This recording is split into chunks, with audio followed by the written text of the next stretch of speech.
That's exactly right. That's what it is. So I immediately knew there's no chance that's a Will Cain special. I will introduce you to, as we move on in this calendar year, into guys like Chris Stapleton, Sturgill Simpson. I will introduce you into outlaw country. Not just old country, but outlaw country. Don't worry, your cultural enlightenment is on its way. I'm ready. Okay, good. I'll tell you what else could possibly be on the way, and this one isn't quite as jovial or happy. It's potential lockdowns across this country. We start to see state by state talk about instituting lockdowns as coronavirus cases rise. But President Trump announced yesterday that while a vaccine is coming and will be available for millions within weeks possibly, he will not, during his administration, endorse or put into place any type of national lockdown. Listen to this. This administration will not be going to a lockdown. There won't be necessity. Lockdowns cost lives, and they cost a lot of problems. The cure cannot be, you got to remember, it cannot be worse than the problem itself. This administration will not go, under any circumstances, will not go to a lockdown, but will be very vigilant, very careful. Yeah, and obviously we've been talking about the implications of these lockdowns, not only on businesses shutting down, the economy, but also on the mental health of individuals. It grows really exhausting after a while. We had Dr. Siegel on earlier, and he weighed in on lockdowns and stressed that maybe they aren't the best way to stop the spread altogether. Here's what he had to say. 70% of the spread of COVID goes on within households. So lockdowns don't do what they're really intended to do. What you'd actually need is a targeted lockdown where you say, wait a minute, that was a super spreader place. Let's close that. You know, schools are not places where COVID is spreading easily. Maybe we can keep the schools open.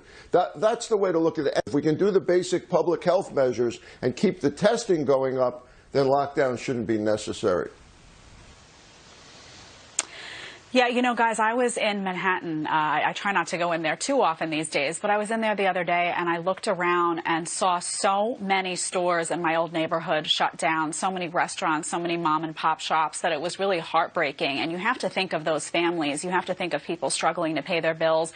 And, of course, you want to keep people safe. This virus is highly contagious, but we're really at a stage now where we have to weigh the pluses and minuses, because health is multifaceted. It's not just physical health. It's mental health. There's a lot of components here as they relate to children that we've talked about. So there's just really a lot to think about when we, in the name of public safety right now. Yeah, it almost feels like our officials are getting, excluding the president, they're getting dumber in their approach at this. What do lockdowns stop? The one thing we know they stop are livelihoods, our businesses, the common sense of people to make decisions for themselves. This is a highly contagious virus. We know who it affects. The need to lock down across the board, especially schools. I've got kids in a couple of schools that are open, thank God. And the principals and headmasters are smart enough to say if someone has COVID-19, well, then you don't send them to the school, and others can stay home for a week, but the school continues and you keep going. And all the kids have been fine, all the teachers have been fine, and it hasn't been an issue, and everyone's been educated. It just seems that when it comes to governors like Cuomo, here he's back again, we talked about him last hour, they can't get past the idea that everyone needs to be locked down, including the kids. Here's him on MSNBC yesterday. Watch. And what we've learned, Katie, is we're not seeing spread in the schools. You see a very low percentage of positivity in the schools. So why close the schools? If the schools aren't the problem, why do that to parents? The local school districts consulted their parents, the teachers at the time, the teachers union at the time, and they came up with an agreement about the conditions that would open the schools and what would close the schools. The agreement in New York City was just that. If the infection rate in New York City went above 3%, the schools closed. That was the agreement. Will, what is he talking about? He just talked about how it's not affecting kids or the schools, and then what we negotiated with the teachers union, and we got to lock this sucker down again. How do you have confidence in that at all? You don't. And it really points to what you said in the last hour, Pete. Do they even believe their own rules? Is it simply hypocrisy that the rules apply to others but not themselves when we point to actions like that of California Governor Gavin Newsom? Or is it that they don't believe the rules in and of themselves? I will say this. It's often worth just stepping back for one moment moment and looking at where we are.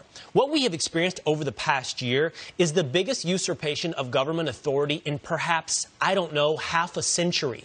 We're watching quietly most of the time as we're told businesses should shut down.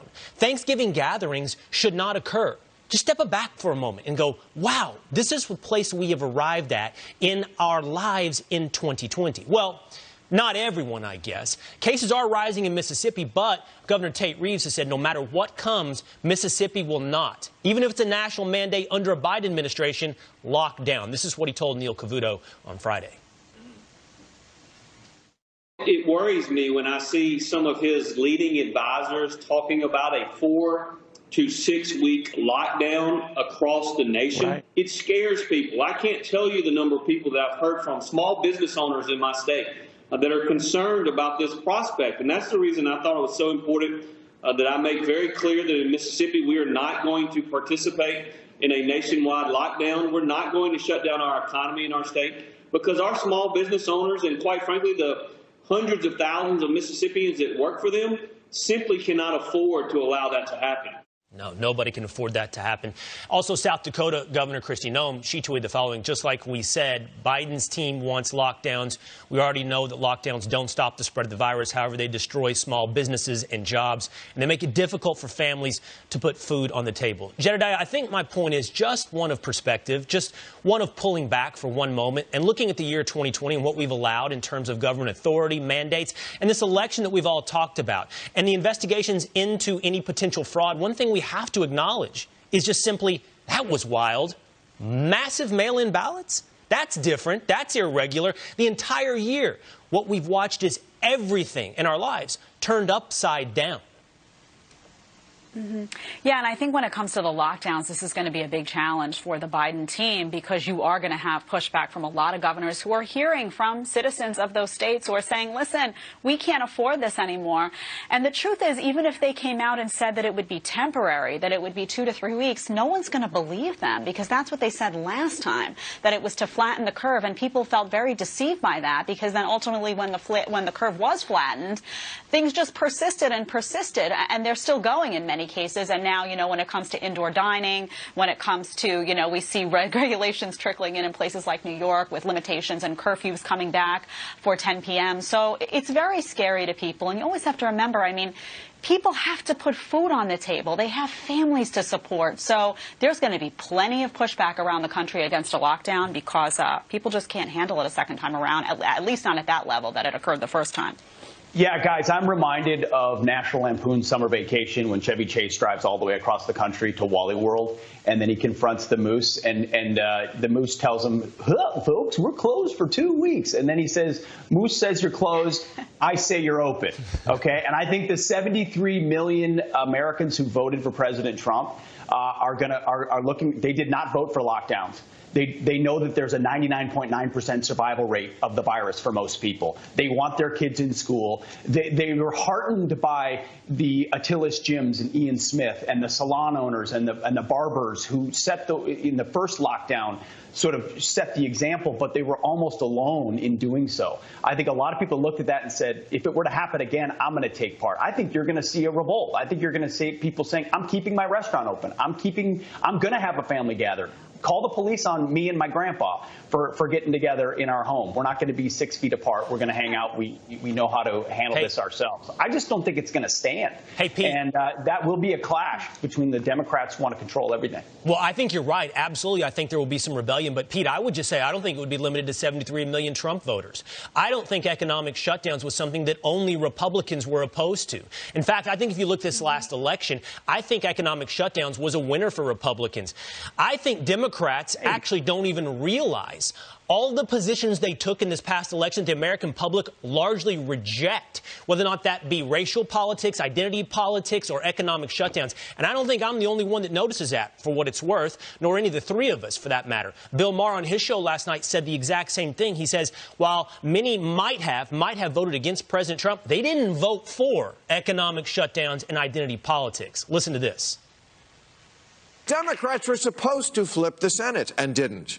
Supposed to flip state legislatures, not a one. And they lost seats in the House in a year that was so much about making people aware of racism. Their share of minority votes went down. The message to Democrats from so much of the country seems to be, we don't like Trump, but we still can't bring ourselves to vote for you. Republicans are the party of don't wear masks, kids in cages, lock her up, and Democrats are the party of every hypersensitive social justice warrior woke story in the news.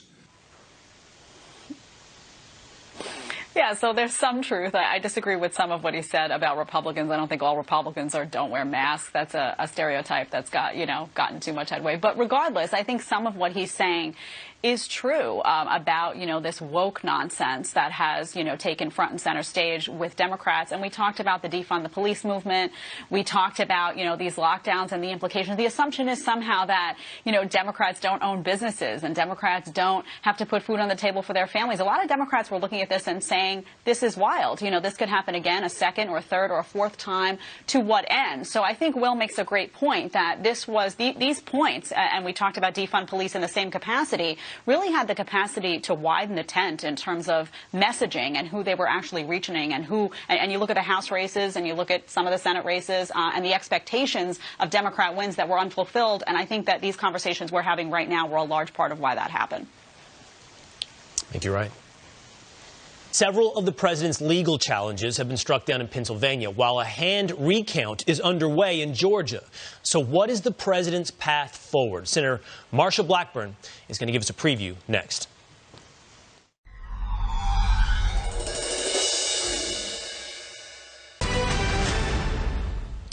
A pair of judges in Pennsylvania denying 6 legal challenges brought by the Trump campaign alleging irregularities with more than 8,000 ballots. This comes as a hand recount of nearly 5 million ballots is underway in Georgia. So where does the president's team go from here? Tennessee Senator Marsha Blackburn sits on the Senate Judiciary Committee, and she joins us now. Good morning, Senator. Good morning. So, Senator, let's talk about, if we might, the president's path forward. I saw Byron York on Laura Ingram's program last night. He talked about the fact that he had a conversation with the president. The president had seen some of his commentary on Fox, and the president called him. It seemed that the president's path forward, in his estimation, is to find votes in Georgia and Arizona, perhaps through these recounts, and to win legal challenges in Pennsylvania and places like Michigan. We have seen in the last couple of days a couple of legal challenges being thrown out in Pennsylvania, another one where President Trump scored a win in some ballots tossed aside for improper ID proof. What is the president's path forward in your estimation right now? Well, we know that the path is going to be a tough one. And you look at the results as you were recounting from the week with some wins and some losses. And we also know that you've got the Million MAGA march that is going to be in D.C. today. I think the thing that is the focus right now is, first of all, the attention that has been called to some of these balloting processes, the harvesting of the ballots, the mailing out, the wholesale mailing out of ballots, treating it like it's some Publishers Clearinghouse sweepstakes entry form, and everybody gets one in their mailbox. Fill it out, send it back in if you want to participate. We know that in elections going forward, those practices and processes are probably going to be pulled to an end because your state legislatures are going to participate in reworking the system. And thank goodness election law is set in place by our state legislatures and then is implemented by your local election commission. So regardless of the outcome, and of course I still think there is a way for President Trump to win by counting every legal vote and throwing out every illegally cast vote. And I imagine that each of us know people, I certainly know people that received more than one ballot at their home, and those ballots were addressed to former residents. So it shows you these rolls need to be cleaned up. Senator, we want to ask you about the balance of power in D.C. Lots of eyes on the Georgia Senate races right now, and those eyes will be there for several weeks to come. And we're hearing that the RNC plans to spend at least $20 million on the runoffs. Your thoughts on the spending in that race and what people can expect to see in the coming weeks? Yeah, you know, Jed, I think that this is going to be the most expensive race we have ever seen, and all eyes are on Georgia. And one of the lessons from this is you have to get your voters to the polls. You cannot let people slip through the cracks. I know I'm going to be in Georgia knocking on doors, and I'm looking forward to doing that, because as much money as gets spent, and of course Republicans were outspent as much as 5-1 in some of these Senate races, and you know what? We still won. The reason we won, we had a ground game. We knew where to find our voters. We knew to get them to the polls and to make certain that their ballots were cast. And come January 5th, that's what you're going to see with these races in Georgia. Absolutely. Well, Senator Marsha Blackburn, we appreciate your time this morning. You're absolutely right. When you flood the zone with mail-in ballots and they don't have accountability and you get rid of signature requirements, or in some cases it's shown that signature requirements don't even work, it raises a lot of questions, and that's what the president's fighting for. We appreciate your time this morning. Thank you very much. Thank you. All right. Supreme Court Justice Samuel Alito warns of threats against free speech and religious liberty in the wake of strict lockdowns. A look at the fallout on his speech coming up next. Supreme Court Justice Samuel Alito warning that Americans' personal freedoms, like religious liberty and free speech, are being imperiled by strict lockdowns across the country. Listen. The pandemic has resulted in previously unimaginable restrictions on individual liberty. We have never before seen restrictions as severe, extensive, and prolonged as those experienced for most of 2020. The entirety of his remarks are very much worth listening to. His comments have already sparked backlash. Here to discuss, Senior Counsel and Director of the Center for Christian Ministries with Alliance Defending Freedom, Ryan Tucker. Ryan, thank you so much for being with us this morning. So why the backlash? Is a justice not allowed to, pontificate based on how he sees the law being applied today? Well, all Justice Alito is really doing is he's reading from his past decisions. He's recounting over the last several years the attacks that have taken place on our freedom of religion, of free speech, of assembly. And so he's merely recounting what he's already said in opinions that have been issued by the court, or rulings that the court has given. So, Ryan, why then do you get backlash like this? Here's a partial tweet from Senator Elizabeth Warren. She wrote, "Supreme Court justices aren't supposed to be political hacks. This right-wing speech is nakedly partisan." I didn't hear anything about Republicans or Democrats per se, just, restrictions on churches. Again, why the blowback? Is it because it's resisting government control? I think so. And, the words that he stated were truth, and they're difficult. I mean, these last several months, we have seen an extensive amount of government overreach. We represent, for example, Calvary Chapel, Dayton Valley in Nevada. And that's one of the instances that was mentioned in that video.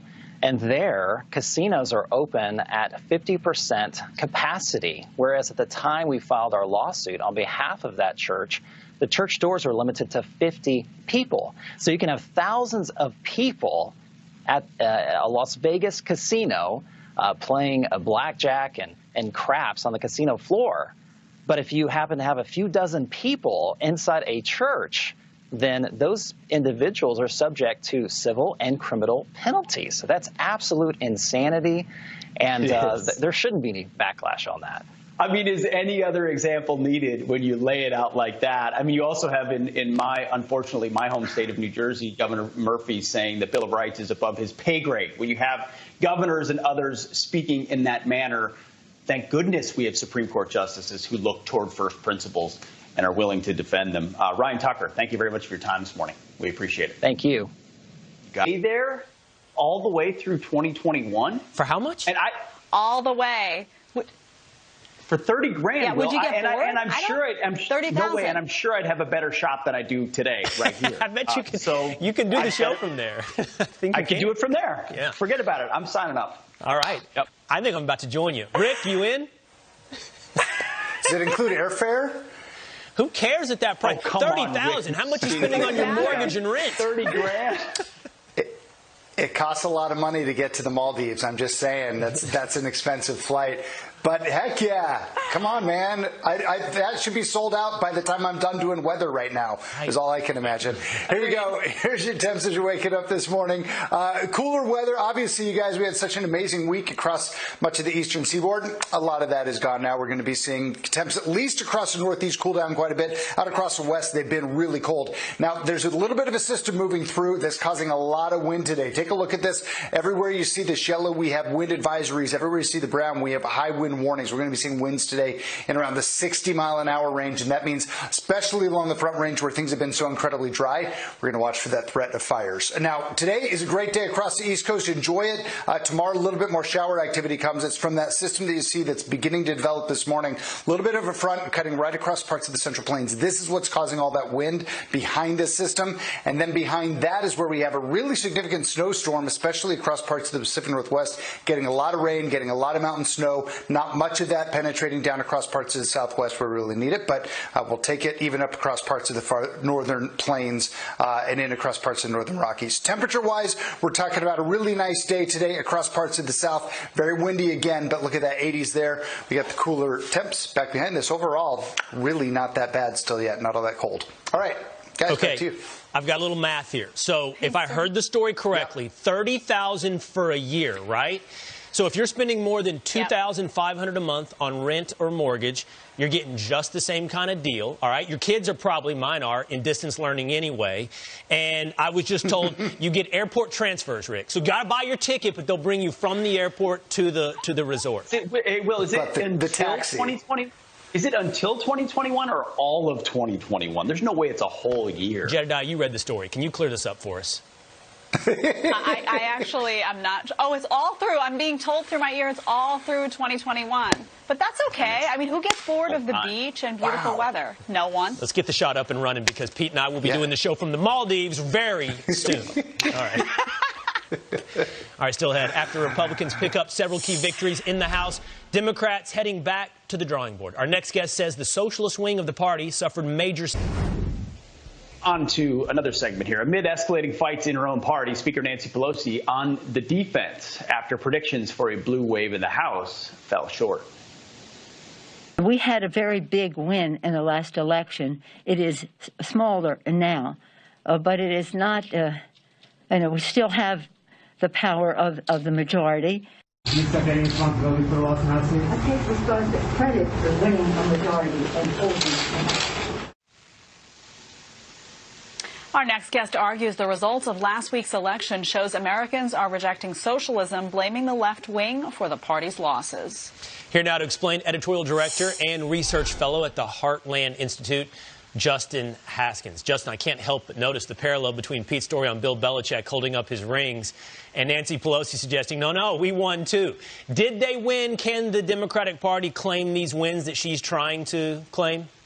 Oh, no, they actually had an absolutely horrible day. If you just put the presidency aside and we just pretend that we don't know what's going to happen with that, they lost several seats in the House. Nancy Pelosi may not even be able to keep her speakership. It's very, very likely that Republicans will keep the Senate, I believe. Obviously, it depends on what happens in Georgia, but I think that Republicans will keep at least one of those two seats.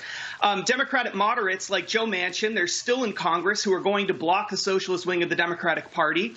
Republicans kept control of 29 state legislatures. Democrats only flipped one. It looks like they're going to flip one, but Republicans actually flipped one too, offsetting that. So this big blue wave they were expecting at the state legislative level didn't happen.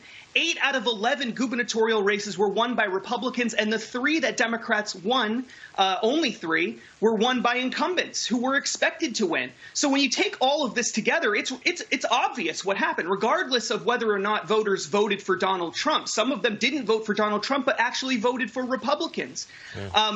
That's a clear rebuke of the most far left policies of the Democratic Party, like Medicare for all, the Green New Deal, ending the filibuster in the Senate, adding 2 states, defunding the police, packing the Supreme Court. Americans do not want these policies. That is beyond clear. But, Justin, you know, a guy like Joe Manchin feels like yesterday's Democrat. There aren't many blue dog Democrats out there. So while you may be speaking to a political reality of 2020, what evidence do you have that the Democrat Party isn't going to continue to lurch further left, that the energy isn't with socialists or left-wingers who are driving the agenda, who are trying to railroad Nancy Pelosi, too?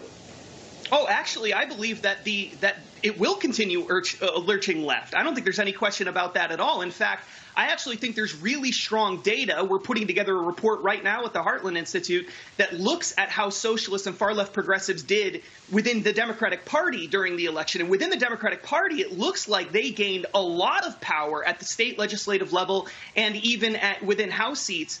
It didn't translate to overall election results. So although they didn't gain more power outside of the Democratic Party, within the Democratic Party, they did gain a lot more power. And so the socialists are absolutely taking over the Democratic Party. It's just not winning them elections with moderate voters and with conservative voters. Well, Justin, some of this infighting is going to be fascinating to watch. I, for one, have my popcorn ready. I don't know about you, but thanks for joining us today. We appreciate it. Thanks. I appreciate it. Of course, New York City residents are fleeing the Big Apple with apartment vacancies hitting a 14-year high. So what does this say about the city's Democratic leadership? Analysis coming after the break.